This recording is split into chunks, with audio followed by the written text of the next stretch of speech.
आज हम लोग स्टार्ट करने जा रहे हैं Macbeth act 4 scene 3। This is quite a very lengthy scene. इस सीन को हम लोग कोशिश करेंगे या तो 4 पार्ट्स में या तो फिर 5 पार्ट्स में डिवाइड करके हम लोग पढ़ेंगे। काफ़ी लंबा है, करीब 250 लाइन्स है इसके अंदर। और एक्ट 4 सीन 3 में जब सीन का ओपनिंग होता है तो स्टेज के ऊपर इंग्लैंड में एक कमरा है इन द किंग्स पैलेस। मतलब इंग्लैंड में जो राजा हैं, राजा के महल में एक कमरा है और उस कमरे में मैल्कम और मैकडफ एंट्री करते हैं और दोनों का वहाँ पे कॉन्वर्जेशन चल रहा है। मैल्कम और मैकडफ दोनों में क्या बातें हो रही हैं तो आप लोग जान लो पहले से ही। होता ये है कि मैल्कम अपने फादर के मर्डर के बाद प्रोटेक्शन लेने के लिए इंग्लैंड चला जाता है और इंग्लैंड के राजा के प्रोटेक्शन में है वो। और मैकडफ उसके साथ मिलना चाह रहा है, मैल्कम के साथ रहना चाह रहा है अपनी कंट्री स्कॉटलैंड को बचाने के लिए मैकबेथ से। लेकिन मैल्कम को विश्वास नहीं है किसके ऊपर, मैकडफ के ऊपर, क्योंकि एक समय में मैकडफ बहुत ज़्यादा बिलीव करता था मैकबेथ में। मैकडफ काफ़ी क्लोजली एसोसिएटेड था मैकबेथ से। तो मैल्कम को ऐसा लग रहा है कि हो सकता है कि मैकडफ किसी चाल, मतलब हो सकता है कि मैकडफ को मैकबेथ ने ही भेजा हो मेरे पास कि मुझे किसी तरीके से इंटाइस करके और वापस मुझे स्कॉटलैंड वो ले जाए और मैं स्कॉटलैंड में जा करके मैकबेथ का शिकार बन जाऊं जैसे मेरे फादर शिकार बन गए। तो वो काफ़ी डरा हुआ है और वो बिलीव नहीं कर रहा है किसके ऊपर, मैकडफ के ऊपर। और मैकडफ ट्राई कर रहा है उसका बिलीफ पाने के लिए, मतलब उसका विश्वास जीतना चाह रहा है कि भाई मैं स्कॉटलैंड को बचाना चाह रहा हूँ, तुम्हें बचाना चाह रहा हूँ, मैं कोई मैकबेथ के साइड से नहीं आया हूँ। तो इसी के बारे में दोनों की बातें हो रही हैं। मैल्कम कहता है let us seek our some let us seek out some desolate shade and there weep our sad bosoms empty. Malcolm बोलता है हम लोग आओ, हम लोग मतलब मैं और तुम कोई एक लोनली स्पॉट ढूंढते हैं, अकेला कोई जगह, और वहाँ जी भर के रोते हैं और अपने दिल का बोझ हल्का कर लेते हैं। दिल में जितना दुख है सारा दुख रो के निकाल देते हैं। तो खूब ज़्यादा रो देंगे तो आंसुओं के जरिए सारा दुख का जो सैलाब है वो निकल जाएगा और मन हल्का हो जाएगा। इस बात पे मैकडफ क्या बोलता है देखो, let us rather hold fast the मॉर्टल sword. Macduff बोलता है कि आओ हम लोग, उससे बेहतर रहेगा कि मतलब कोई अकेले में जा करके रोने से बेहतर, रो रो के अपने दिल को हल्का करने से बेहतर है कि आओ हम लोग अपने इस डेडली स्वॉर्ड को, अपनी इस खतरनाक तलवार को रिजोल्यूटली अपने हाथ में ले लेते हैं ना। इसको रिजोल्यूट तरीके से, मतलब संकल्प के साथ इसको हम लोग अपने हाथ में ले लेते हैं और गुड मैन, मतलब नोबल मैन की तरह आओ हम लोग डिफेंड करते हैं ना हमारे फॉलन नेटिव लैंड को। ये जो लिखा हुआ है डाउनफॉल बर्थडम, डाउनफॉल बर्थडम मतलब वो किंगडम जहाँ हम लोगों ने बर्थ लिया है, मतलब हमारा नेटिव लैंड, हमारे स्कॉटलैंड को बचाने का कोशिश करते हैं ना। हर सुबह हम लोग देखते हैं कि वहाँ नई विधवाएं हो रही हैं, उन विधवाओं का चीखना चिल्लाना सुनाई दे रहा है, वेलिंग हाउल, न्यू ऑर्फन्स क्राई। हर रोज नए नए अनाथ पैदा हो रहे हैं हमारे स्कॉटलैंड में और वो अनाथ बच्चे रोज रोते हैं। हर रोज हमारे स्कॉटलैंड में न्यू सॉरोज आता है, न्यू सॉरोज मतलब नई नई दुखों की कहानियाँ आती हैं, स्ट्राइक हेवन। और वो दुखों की कहानियाँ इतनी ज़्यादा होती हैं और वो दुख इतना बड़े लेवल का होता है कि स्ट्राइक हेवन वो आकाश को भी हिला देता है, आकाश को भी हिला देता है। और आकाश भी क्या करता है, दैट इट रीसाउंड्स, रीसाउंड्स का मतलब एको, एको करना। आकाश भी आ, उन तकलीफ़ों को एको करता है, मतलब हमारे स्कॉटलैंड की तकलीफ को देख करके आकाश भी रो पड़ता है और इस तरह से रो पड़ता है, इस तरह से अपने दुखों को दिखाता है। And yelled out, yelled out का मतलब होता है चिल्लाना, चीखना, क्राई आउट। आकाश भी चिल्ला पड़ता है लाइक सिलेबल्स ऑफ डॉलर। तो सिलेबल्स का मतलब क्या है, सिमिलरली क्राई। आकाश भी सिमिलर तरीके से चीखता चिल्लाता है दिखाने के लिए कि तुम्हारे दुख को देखकर, मतलब स्कॉटलैंड के दुख को देखकर हमें भी दुख हो रहा है। सिलेबल ऑफ डॉलर मतलब सिमिलर क्राई ऑफ सॉरो। आकाश भी उसी तरीके से अपना दुख व्यक्त करता है, किसके दुख पर, स्कॉटलैंड के दुख पे। ये सुनने के बाद मैल्कम क्या बोलता है, व्हाट आई बिलीव, मतलब आपने समझा, मैकडफ जो है ना वो मैल्कम को विश्वास दिलाना चाह रहा है कि रोने से अच्छा है कि चलो अपने तलवार हम लोग मजबूती से पकड़ें और लड़ाई लड़ते हैं उस दुश्मन के खिलाफ, मैकबेथ के खिलाफ। मैल्कम कहता है what I believe I will well. Malcolm कहता है कि मैं तो उसी बात पे लैमेंट करूंगा, रोऊंगा, उन्हीं दुखों पर रोऊंगा जो मैं बिलीव करता हूँ कि जो दुख एक्चुअली में हुआ है। स्कॉटलैंड के ऊपर, और मैं उसी चीज़ों को बिलीव करूँगा जो कि मुझे पता है फॉर सर्टेन, जो कि मैं जानता हूँ कि ऐसा हुआ है। I will well what know believe, मैं उसी चीज़ों पे वेल करूँगा जो मैं जानता हूँ और जिस पे मुझे विश्वास किस पे करूँगा, जो मैं जानता हूँ। ध्यान से देखना लाइन को, what I believe I will well, जिस चीज़ पे मैं बिलीव करता हूँ कि ऐसा दुख मेरे स्कॉटलैंड में आया है, मैं उसके ऊपर वेल करूँगा। वॉट नो, और जो मैं जानता हूँ सिर्फ उसी के ऊपर मैं बिलीव करूँगा। And what I can redress as I shall find the time to friend I will, और कहता है कि मैं शायद उन बुराइयों को, वॉट एविल्स, एविल्स मतलब बुराइयाँ, तो मैं उन एविल्स को, मैं उन परेशानियों को रिड्रेस करूँगा। I shall find the time to friend, I shall find the time to friend, friend का मतलब यहाँ दोस्त नहीं है, फ्रेंड का मतलब है फेवरेबल टाइम। तो जब मुझे फेवरेबल टाइम मिलेगा तब मैं उन मुश्किलों को, मैं उन परेशानियों को, उन तकलीफ़ों को रिड्रेस करूँगा, रिपेयर करूँगा। रिड्रेस करना मतलब रिपेयर करना। What you have spoke it may be so perchance, और जो कुछ भी तुमने बोला है, वॉट यू हैव सेड, जो कुछ भी तुमने मुझे बताया है, कहाँ के बारे में, स्कॉटलैंड के बारे में, मैकबेथ के बारे में, परहैप्स परचांस मे बी ट्रू, वो हो सकता है कि सच हो। दिस टायरेंट, ये जो टायरेंट है जिसके बारे में तुमने बताया है, whose sole name blisters our tongues, जिसका नाम मात्र ले लेने से, मतलब मैकबेथ जब मैं बोल देता हूँ ना, मैकबेथ मेरे मुंह से निकल जाता है, उसका नाम सिर्फ ले लेता हूँ तो मेरे जीभ में छाले पड़ जाते हैं। वॉज वंस थॉट ऑनेस्ट, ये वही इंसान है जो मेरे पापा का बहुत वफादार माना जाता था, ईमानदार माना जाता था। You have loved him well, और तुम भी उसको बहुत प्यार करते थे। He hath not touched you yet, और गौर करने की बात है कि अभी तक इस मैकबेथ ने, जिसने मेरे पापा का कत्ल कर दिया, अभी तक इसने तुम्हें कोई हानि नहीं पहुंचाई। मुझे तो डाउट है।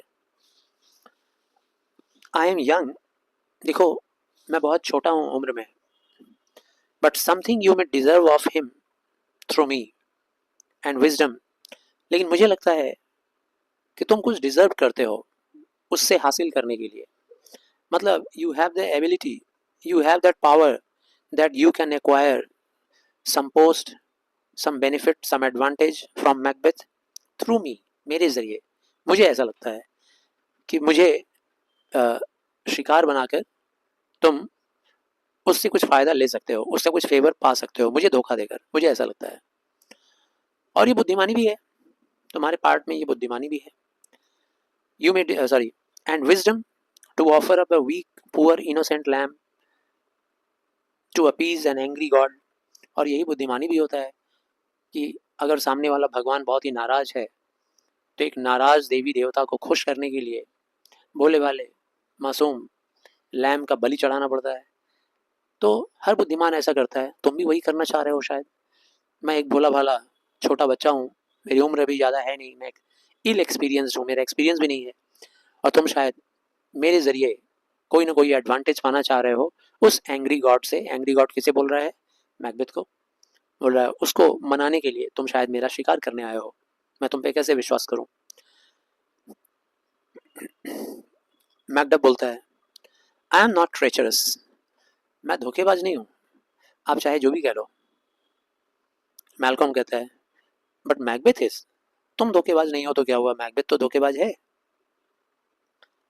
A good and virtuous nature में रिकॉयल, कभी कभी एक अच्छा नेचर वाला इंसान, एक वर्चुअस नेचर वाला मतलब गुणवान इंसान भी कभी कभी रिकॉयल हो जाता है।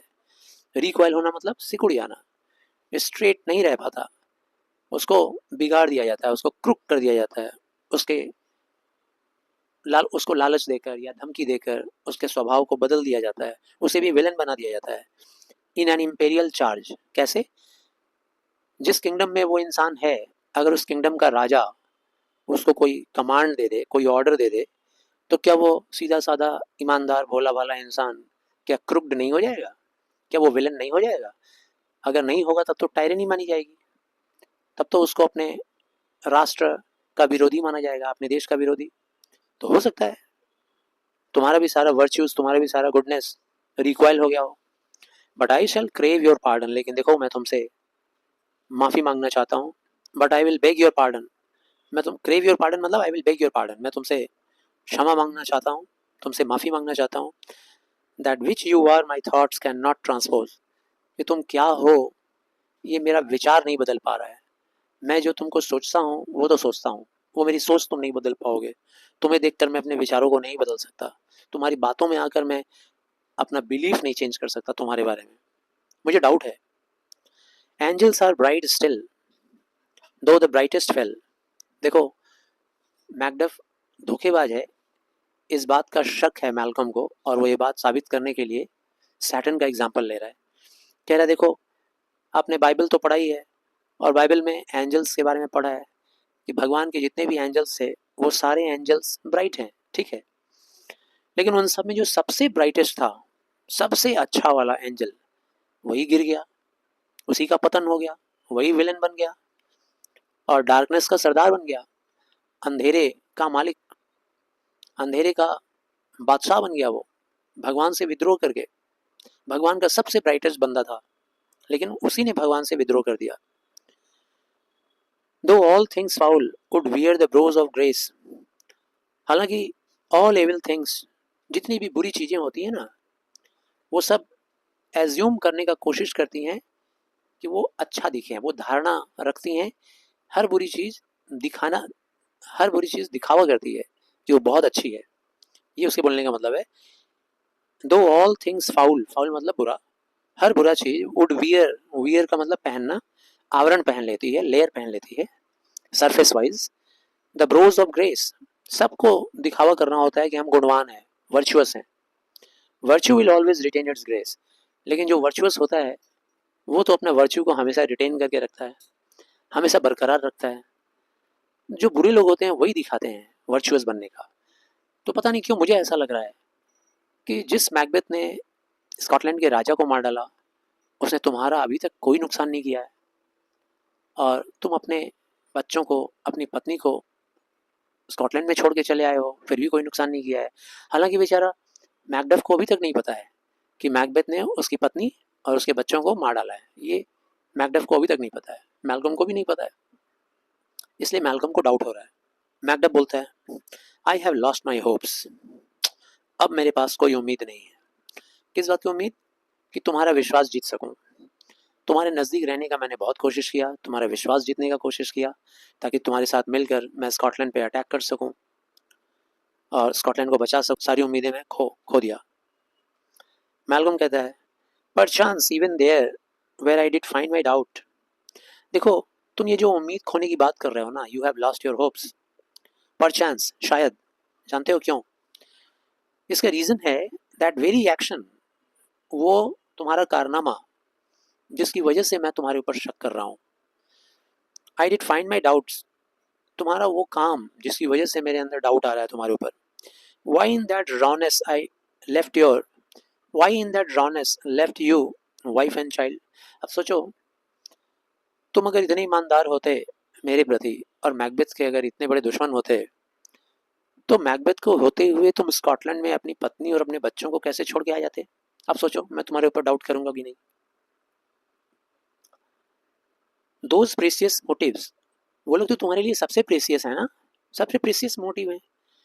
मोटिव बोलने का मतलब यहाँ पे क्या है? इन्फ्लुएंसेस।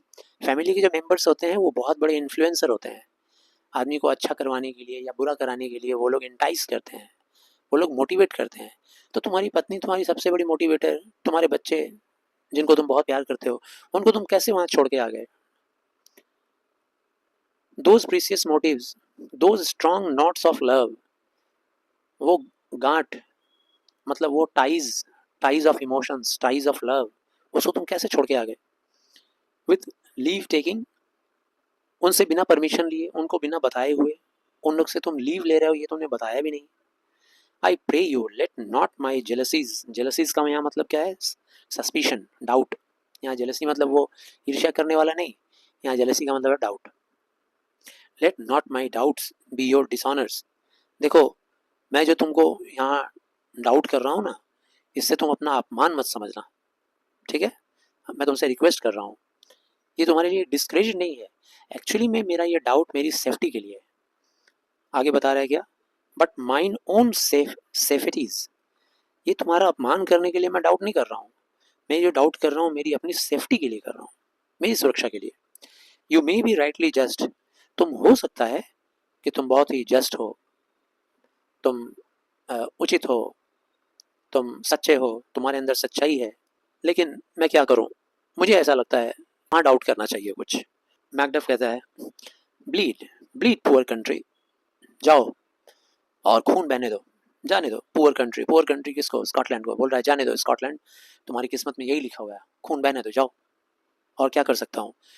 ग्रेट टायरनी, और वो जो अत्याचारी है मैकबेथ, ले दाओ दाई बेसिस श्योर, लूटने दो, तुम्हें बर्बाद करने दो, मैकबेथ के हाथों तुम बर्बाद होते रहो, और मैकबेथ को अपने आप को पूरी तरह से इस्टेब्लिश कर लेने दो वहाँ as a king.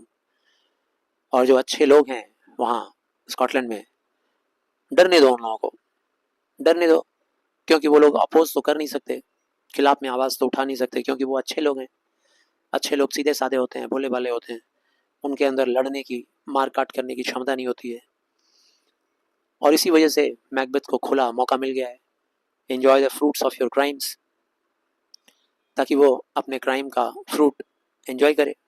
For goodness dare not, क्योंकि जो अच्छे लोग होते हैं, they do not dare to check thee, check thee मतलब वो लोग रोक नहीं पाएंगे, किसको? चेक नहीं कर पाएंगे मतलब रोक नहीं पाएंगे, किसको? मैकबेथ को। वियर दाउ दाई रॉन्ग्स, रॉन्ग्स का यहाँ क्या मतलब है? इल गॉटन बेनिफिट्स, मतलब ऐसे फायदे, ऐसे एडवांटेजेस जो गलत तरीके से मैकबेथ हासिल कर रहा है, तो करने दो उसको हासिल गलत तरीके से, आखिर क्या किया जा सकता है? स्कॉटलैंड की किस्मत में यही लिखा है तो यही सही। The title is affeered, title is affeered, affeered का मतलब क्या है? कंफर्म्ड। अब मैकबेथ का जो टाइटल है एज ए किंग, अब वो कंफर्म्ड है, कभी हिलने वाला नहीं है वो राजा की पोस्ट से। फेयर दी वेल लॉर्ड, ठीक है मैल्कम, अलविदा। अब मैं तुमको अलविदा कहूंगा, क्योंकि मैं तुम्हें समझा नहीं सकता, मैं तुम्हारे डाउट को दूर नहीं कर सकता, और क्या करूं? स्कॉटलैंड की किस्मत में जो है होने दो। I would not be the villain that thou thinkest, for the whole space that is in the tyrant's grasp, and the rich waste to boot. I would not be the villain. मैं तुम्हें जाते जाते एक बात बता देना चाहता हूँ मैल्कम, कि मैं गद्दारी नहीं कर सकता स्कॉटलैंड से, तुमसे कभी गद्दारी नहीं कर सकता। तुम चाहे जो भी सोच लो, और चाहे तो मुझे स्कॉटलैंड के ईस्ट का, मतलब ऐसा माना जाता है कि स्कॉटलैंड के ईस्ट साइड में बहुत अमीर लोग रहा करते थे, बहुत धनवान लोग, बहुत धन संपत्ति वहाँ था। तो कह रहा है कि स्कॉटलैंड का पूरा ईस्ट का धन संपत्ति भी अगर मुझे मिल जाए, that is in the tyrants grasp, या फिर स्कॉटलैंड का सारा स्पेस, मतलब वहाँ का सारा प्रॉपर्टी, सारा लैंड भी अगर मुझे मिल जाए जो उस टायरेंट के कब्जे में है, टायरेंट मतलब मैकबेथ के कब्जे में है, अगर वो कोई भी मुझे देने के लिए तैयार हो जाए, तो भी मैं गद्दार नहीं हो सकता स्कॉटलैंड के खिलाफ और तुम्हारे खिलाफ, इतना बता देता हूँ। मैल्कम कहता है बी नॉट ऑफेंडेड, अरे भाई इंसल्टेड मत हो जाओ, मेरा मतलब ये नहीं है। I speak not as in absolute fear of you, मैं, मेरा मतलब ये नहीं है, मैं इस मैनर में नहीं बोल रहा हूँ तुमसे कि मेरे अंदर तुम्हारे प्रति बहुत ही स्ट्रांग सस्पिशन है, ऐसा नहीं है। एब्सोल्यूट फियर ऑफ यू, मुझे इतना तुमसे डर नहीं लग रहा है, इतना मैं तुमसे नहीं डरा हुआ हूँ। इट वीप्स, इट ब्लीड्स, हमारा स्कॉटलैंड रो रहा है। इट ब्लीड्स, हमारा जो स्कॉटलैंड है वो खून बहा रहा है अपना, किसकी वजह से? Under the weight of the tyrant king Macbeth, Macbeth के अत्याचारों की वजह से हमारा स्कॉटलैंड रो रहा है, हमारा स्कॉटलैंड ब्लीड कर रहा है, डूब रहा है पूरा। And each new day a gash is added to her wounds, और हर रोज हमारे स्कॉटलैंड की इंजरी में एक नया वुंड, एक नया घाव, एक नया गैश जुड़ जा रहा है। आई थिंक विदल, विदल का मतलब क्या होता है? Moreover. इसके अलावा मैं ऐसा सोचता हूँ कि there would be hands uplifted in my right, इसके अलावा भी, इतना कुछ होने के बावजूद भी, मोर ओवर, मुझे ऐसा लगता है कि बहुत सारे हाथ हैं उठे हुए जो मेरे राइट की रक्षा करना चाह रहे हैं, मेरे हक की रक्षा करना चाह रहे हैं, मेरे सपोर्ट में खड़े हैं। And here from gracious England, और यहाँ जो ग्रेसफुल इंग्लैंड कंट्री है, यहाँ के राजा ने हमको ऑफर किया है, have I offer of goodly thousands, इन्होंने ऑफर किया है कि वो हजारों हजारों सैनिक मुझे देंगे स्कॉटलैंड पे लड़ाई करने के लिए. But for all this when I shall tread upon the tyrant's head or wear it on my sword yet my poor country shall have more vices than it had before. Malcolm बोल रहा है, इतना कुछ होने के बावजूद भी एक बात मैं बता दूं, अगर कभी ऐसा मौका आया कि मैं उस अत्याचारी के सिर को अपने पैरों से ठोकर मारूंगा, आई शैल ट्रीड अपॉन, उसके सिर पर मैं अपना पैर रखूंगा, अगर कभी ऐसा वक्त आया, या फिर उसके सिर को कैप की तरह अपने स्वॉर्ड में लगा दूंगा, स्वॉर्ड के नोक पर उसका सिर लटका दूंगा, तब भी मुझे सुकून नहीं मिलेगा. क्यों? क्योंकि स्कॉटलैंड में जो अभी टायरेंट अत्याचारी राजा है मैकबेथ, उसके मरने के बाद अगर मान लो मैंने उसे मार दिया और मैं राजा बन गया, मुझे अगर हक मिल गया, तो भी मैं खुश इसलिए नहीं रहूंगा क्योंकि मैं एक अच्छा राजा नहीं हूं. उससे ज्यादा बुराइयों से भरा हुआ राजा मैं हूं. Shall have more vices than it had before. Macbeth के समय में जितना बुराई था या है, उससे ज्यादा बुराई तब हो जाएगा जब मैं राजा बन जाऊंगा. More suffer and more sundry ways than ever. और हमारी जनता ज़्यादा सफ़र करेगी और ज़्यादा मुश्किलें पैदा होंगी, पहले से भी ज़्यादा. By him that shell succeed. और जो राजा बनकर नया आएगा, मतलब मैं अगर बनकर आया, तो शायद मेरी बुराइयों और मेरी कमियों से और ज़्यादा बुराई फैल जाएगी स्कॉटलैंड में. मैकडफ बोलता है, व्हाट शुड ही बी. क्यों? जो नया राजा बनेगा वो कैसा इंसान होगा? उसके बोलने का मतलब है कि अगर आप ही राजा बने तो क्या बुराई है आप में? मैल्कम कहता है, it is my self mean. मेरा मतलब है मैं खुद के बारे में कह रहा हूँ.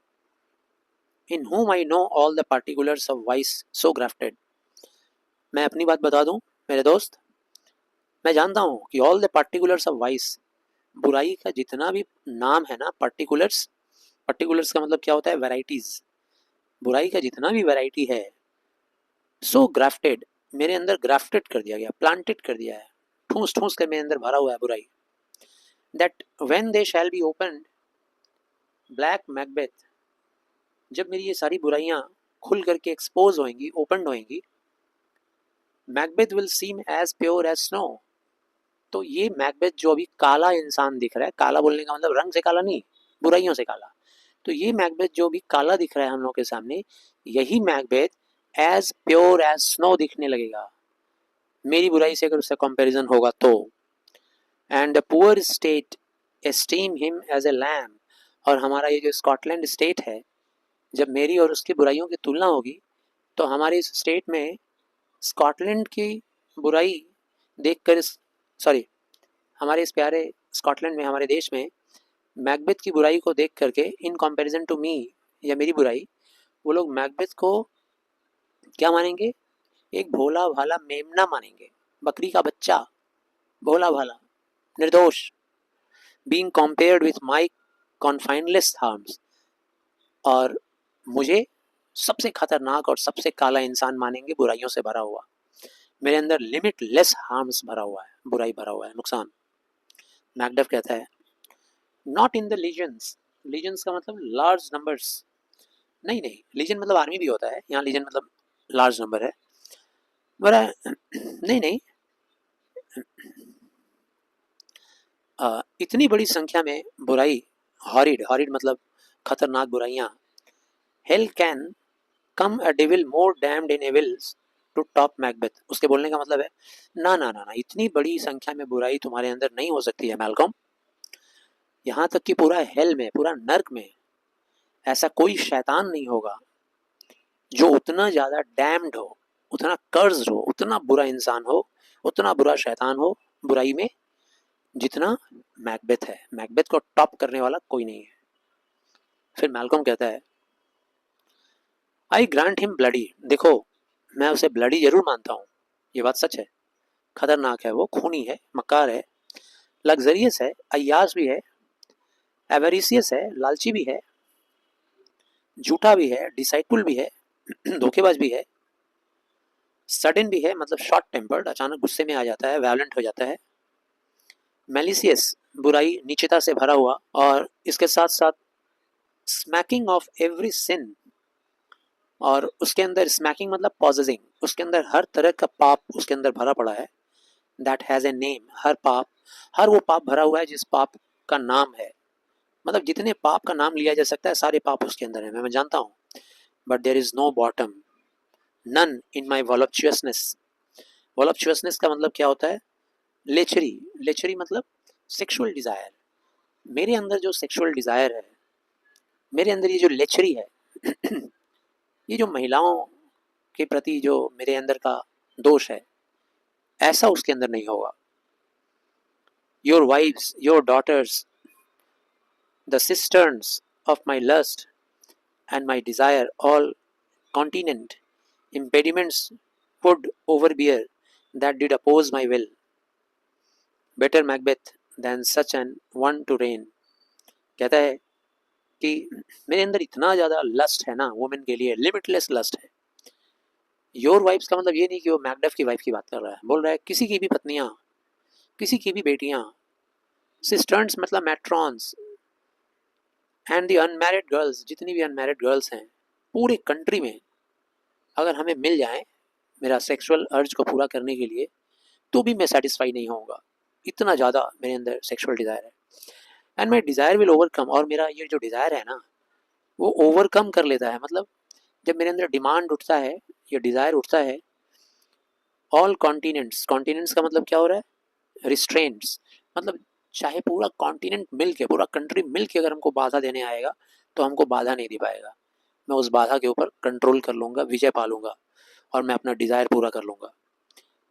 डिड अपोज माई विल, मेरे विल को अपोज नहीं कर सकता है। पूरा कॉन्टिनेंट मिल जाएगा तो भी, इतना बुरा इंसान हूँ मैं। इसीलिए मुझे लगता है कि मैकबेथ ज़्यादा बेटर है as a king than such an one to reign. मेरे जैसा इंसान अगर रेन करे, राजा बने, तो उससे ज़्यादा अच्छा मैकबेथ है। तो यहीं तक, up to 65 number lines we have completed. इसके बाद के वीडियोज़ में कोशिश करेंगे हम लोग 4 पार्ट में ये पूरा सीन कंप्लीट हो। This is the lengthiest one.